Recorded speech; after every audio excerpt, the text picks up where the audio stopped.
Көмүрдүн тоннасы 7000 сомго көтөрүлдү. Антимонополия элдин жонунан кайыштырген жеке компанияларды тескейби? Баш калааны дүрбөлөңгө салып, окууну үзгүлтүккө учураткан жардыргыч зат. Анонимдүү каттын авторуна алгылыктуу чара көрүлөбү? Эки бөйрөк иштебей элдин жардамына муктаж болгон Тахмина Жумагуловага кайрымдуу адамдардын колдоосу керек. Ушул жана башка жаңылыктарды күн жүрүш маалымат программасынын бүгүнкү толукталган чыгарылышынан таанышасыздар. Саламатсыздарбы? Студияда Шекер Сатыбалдиева. Президент Садыр Жапаров бүгүн Ысык Көл облусуна болгон жумушчу сапарынын алкагында Ысык Көл жана Каракол эл аралык аэропортторунун модернизациялоо долбоору менен таанышты. Алсак Ысык Көл аэропортуна саатына 450 жүргүнчүнү кабыл ала турган аэровокзал комплексинин жаңы имаратын куруу пландалууда. Учурдагы комплекс 2003 жылы курулган жана азыр жүргүнчүлөрдүн агымынын көбөйүшүнө туруштук бере албайт.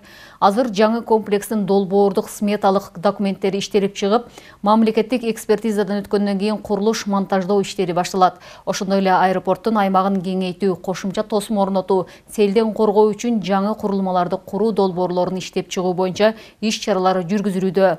Мындан башка Каракол шаарында Каракол эл аралык аэропортунун аэровокзал комплексинин жаңы имаратынын курулушу жүрүп, жасалма учуу тилкеси узартылып жатат. Келечекте аэропорт Embraer жана анын аналогдору сыяктуу жаңы муундагы авиалайнерлерди кабыл ала алат. Бул дагы чет өлкөлөрдөн туристтердин агымын тартып көбөйтөт. Президент Ысык Көл жана Каракол аэропортторун модернизациялоо боюнча иштерди күчөтүүнү тапшырды. Алар бардык эл аралык жарандык авиация талаптарына жооп бериши керектигин белгиледи. Дүйшөмбү шаарында Кыргызстан менен Тажикстандын кыргыз-тажик мамлекеттик чек арасын делимитациялоо жана демаркациялоо боюнча өкмөттүк делегациялардын топографиялык жумушчу топторунун кезектеги жолугушуусу өттү. Бул тууралуу министрлер кабинетинин басма сөз кызматы кабарлады. Расмий маалыматка караганда жолугушуунун жыйынтыгы боюнча протоколго кол коюлду. Жумушчу топтун кийинки жолугушуусу Кыргызстанда өтөт. Топографиялык жумушчу топ былтыр декабрдын башында Кыргызстанда жолугуп, кыргыз-тажик чек арасындагы 17,66 чакырым тилкени аныктоо боюнча макулдашканын кыргыз өкмөтү кабарлаган.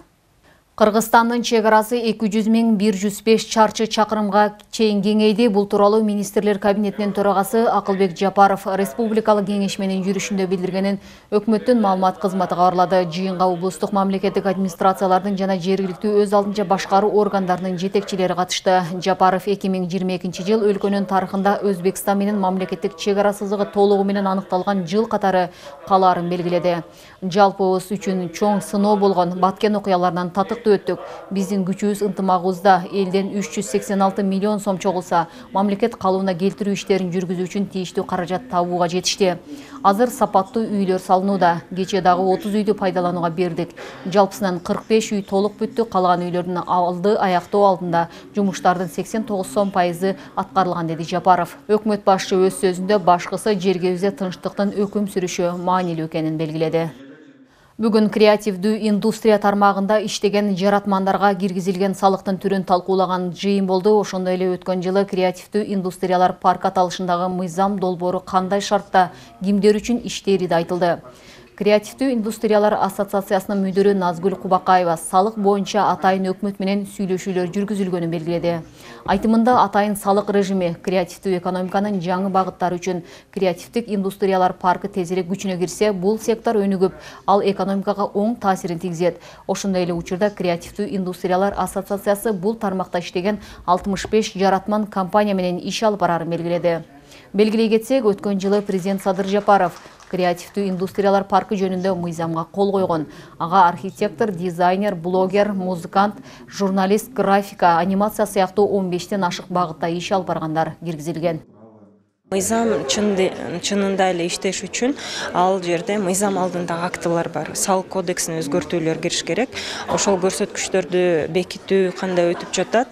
Ошону биз бүгүн жогорку кеңештин депутаттарынын өкүлдөрү менен сүйлөштүк. Анан ошол эле кезде жаратмандардын өздөрү дагы келип, ошол жерден алар түздөн-түз суроо жооп беретинде маалымат топтой алышты да. Тегерек столдун негизги багыты ошол башында атайын мыйзам кабыл алсак парк болсун деп, бирок кийинчерээк ошол налог салык мыйзамын алып келатканда буларга салык киргизип коюппуз да. Бул туура эмес деп эсептеп, ошого ушул атайын төгөрөк столдун тегерегинде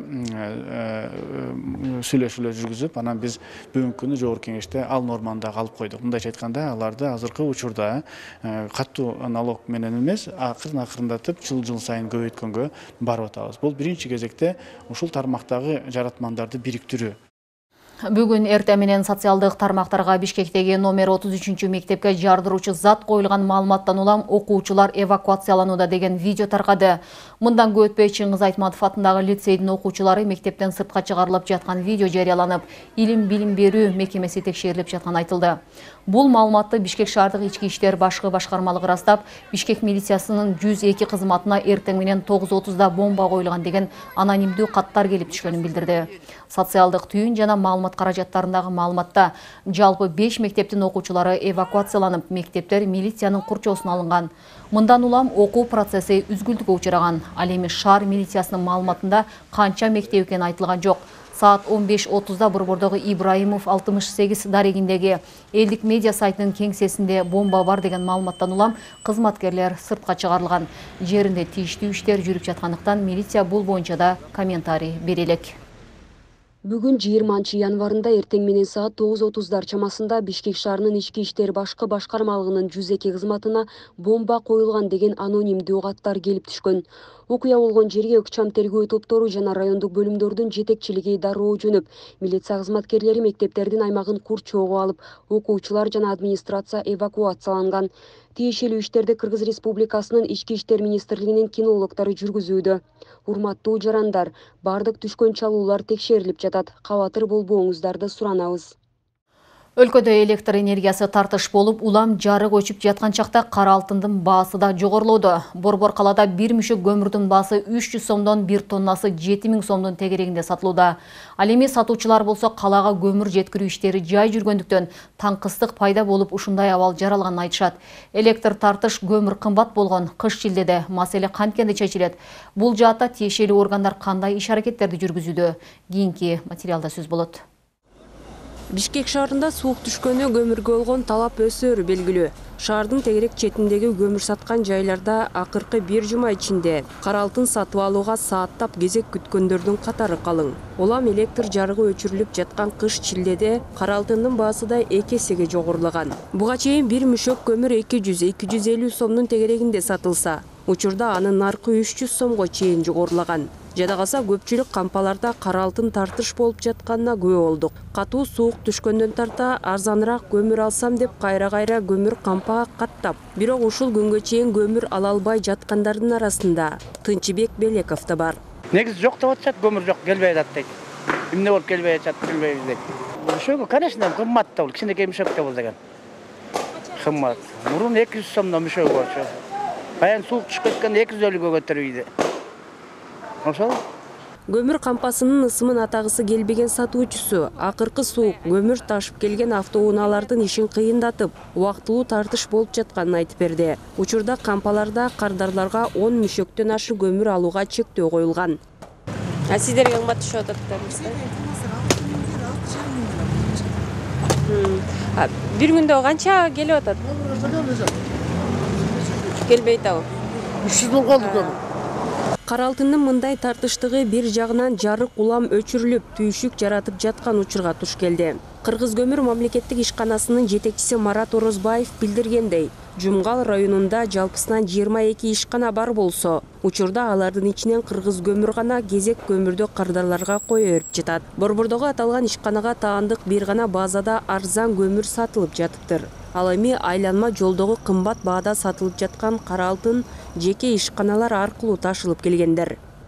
Азыр көмүрдүн аякта болуп аткан тартыштыгы ар кандай жоюлуу себептерден болуп атат. Бирок биз 1 январдан тарта, 2023 жылдын 1 январынан тарта бүгүнкү күнү 100 000 тонна көмүр жүктөдүк. Ошол 100 000 тонна көмүрдүн 53 000 тоннасы кезек көмүр болуп, биздин калкка жүктөлдү. Анын баары Бишкек шаарынан тышкары дагы региондорго кетип атат. Андан сырткары дагы айта кетчү нерсе, бүгүн биздин жетекчиликтин тапшырмасы менен 3000 тонна көмүр биздин Кыргыз көмүр ишканасына таандык жүк ташуучу автоунаалар менен Бишкек шаарына ташынып келмек болду. Биринчи болуп эртең түш ооп биринчи машиналар келип калат Бишкек шаарынын аймагына.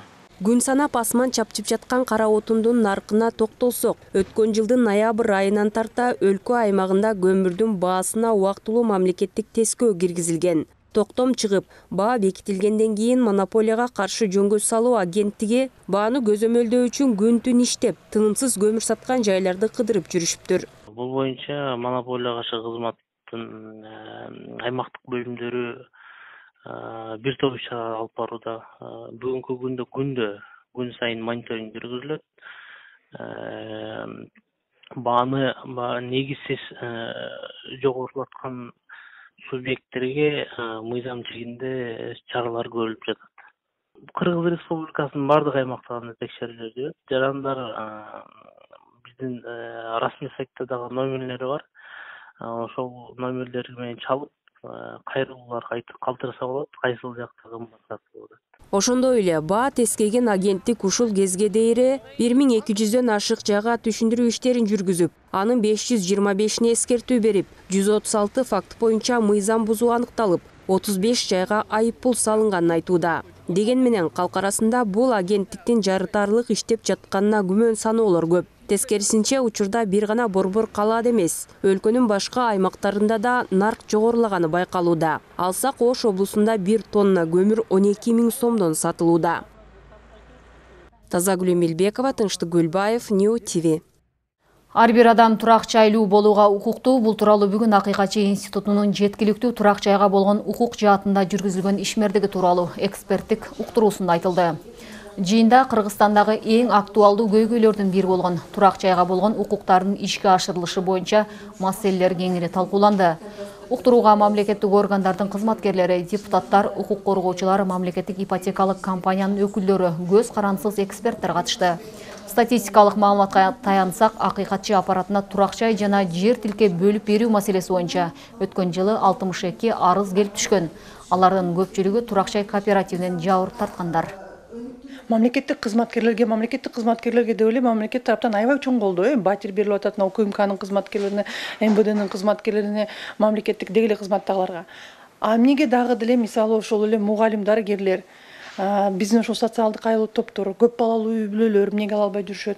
Мамлекеттик азыр ошон үчүн чыгардык ипотекалык компанияны, ошол тармактагы ошол социалдык айлуу топторго канчалык деңгээлде жеткиликтүү мүмкүнчүлүктөр барбы?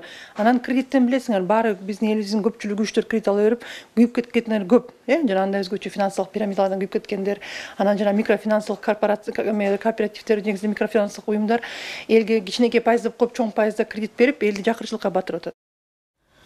Бишкек шаарындагы ыш маселесин чечүү үчүн калаага караштуу көгүлтүр отун жетелек конуштардын калганында газдаштыруу керек. Бул тууралуу министрлер кабинетинин төрагасы Акылбек Жапаров республикалык кеңешмеде билдирди. Быйыл Бишкек шаарынын 20 конушун жаратылыш газы менен камсыздоо маселесин иштеп чыгуу зарыл. Алдыда ушундай чоң максаттарды койбосок, ыш маселесин чече албайбыз. Улан Батыр шаарынан үлгү алып, жылытуунун экологиялык таза түрлөрүнө өтүшүбүз керек, деди Жапаров. Бишкек шаарынын мэри Эмилбек Абдыкадыров учурда 27 жаңы конушка жаратылыш газы киргизилгенин билдирди. Министрлер кабинетинин башчысы экономика жана коммерция министрлигине, финансы министрлигине жана Бишкек шаарынын мэриясына Газпром компаниясы менен тиешелүү сүйлөшүүлөрдү жүргүзүүнү тапшырды. 6 жылдан бери гемодиализ менен жашаган Тахмина Жумагулова жардамга муктаж. Гемодиализди Тахмина жумасына 3 жол алгандыктан акыркы учурда сөөктөрү ичкерип кыйшая баштаган. Бөйрөгүн алмаштыруу үчүн буга чейин чогултуп келген каражаты жетпей жаткандыктан Тахмина биздин канал аркылуу кайрымдуу адамдардан жардам сурайт. 31 жаштагы Тахмина Жумагулова 6 жылдан бери гемодиализдин жардамы менен жашап келет. Ал жумасына 3 жолу гемодиализ алгандыктан акыркы убактарда сөөктөрү ичкерип кыйшая баштаган. Мындан улам өз алдынча жүрүү да кооптуу болуп калды дейт. 6 жылдан бери уже бүт ден соолугумдун аркасы башка жагынан да кете баштады да, ошо бөйрөктүн оорусу мененчи. Ошондон кайрылат элем, кыргыз элиме пересадкага жардам берсе жакшы болот эле. Балдарым жок, мен жолдошум экөөбүз эле квартирада турабыз. Өзүбүздүн үйүбүз же жерибиз болсо да сатып пересадка кылат элек, андай возможностьубуз да жок да. Анан ичкен тапкан күйөөмдүн эмелери баары эле ошо эмеге кетет. Квартира, мени баккан витаминдер, дарылар, көп дарылар кетет да ошол. Анан ошо чогулта албай койдук. Канча жыл аракет кылдык, 6 жыл болду ошочу. Тахминанын айтымында атасы жок. Апасы Москвада иштеп тапкан акчасын ага жөнөтүп турат. Анткени бөйрөгүн алмаштырууга донор жок болгондуктан дарыгерлер мындай учурда $30.000 керектелерин айтышкан. Мен да өзүм жашагым келет, балалуу, бактылуу жашагым келет.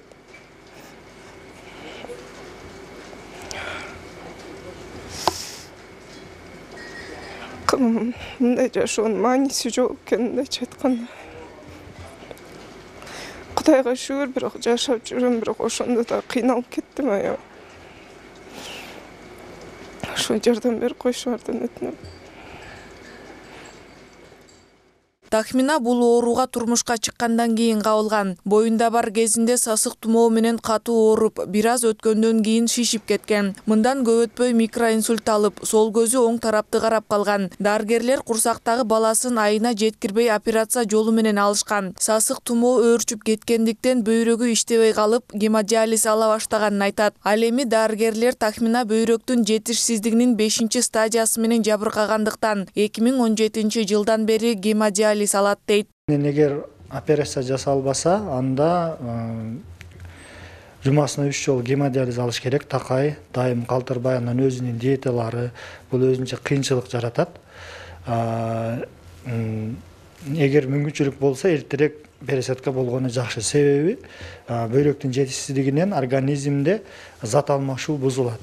Бул жерде эме менен айтып өткөндө электролитный дисбаланс деп ошол организмдеги зат алмашуу бузулат. Ошон үчүн эртерээк операция болгону жакшы.